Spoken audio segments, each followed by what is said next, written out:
All right, it's Wednesday, so without further ado, let's bring the man you've been waiting for from Sydney, our resident wordsmith and a bit of a cult hero here at Credlin, author and broadcaster Kel Richards.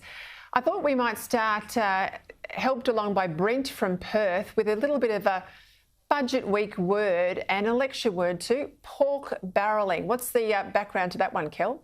Started as a joke. An American author named Edward Everett Hale wrote a short story published in 1863 in which he portrayed a backwoods politician at a little polling station with a big barrel of salted pork, handing out a piece of salted pork to anyone who promised them their vote.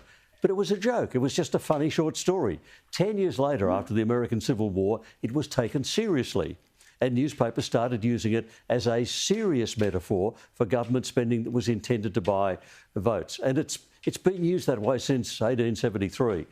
First turned up in an Ohio newspaper in Defiance, Ohio, in 1873. So started as a joke, but then very quickly got taken up as the picture to paint what politicians can do with taxpayers' money, I suppose. So I've been around politics for a very long time and I didn't know the history to that, so that shows you that we all learn something from you each week. Missile. Stuart from Auckland wants to get into this debate about the pronunciation of missile. Yes, he said the Americans keep saying missile, and it paints an image in his head of all these Gideon Bibles raining down on people instead of explosive weapons. Now, it's an amusing image, and the Gideons are still putting free Bibles into hotels and motels. This is one where the Atlantic divides the pronunciation exactly. The standard British and Australian pronunciation is missile. The American one, the Americans alone say missile, and I don't see how they get it out of the word when you look at it.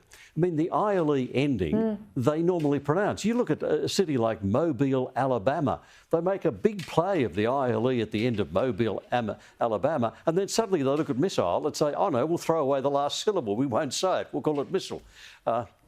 So it's really important that Australian journalists and Australian politicians don't fall into the American habit. Anyone who wants to call it missile, my response is to say, show me your passport. If it's not an American passport, I'm sorry, you're not allowed to say that. Right, I've got about 30 seconds before I want to go to the MCG. Rolled gold. Vin from North Adelaide. Yeah, look, politicians keep saying it as if it means 24 carat gold. It doesn't. It means a thin layer of gold over base metal. Why they have decided that a thin veneer of gold sounds like the real thing and real 24 carat gold, I don't know. They're muddled.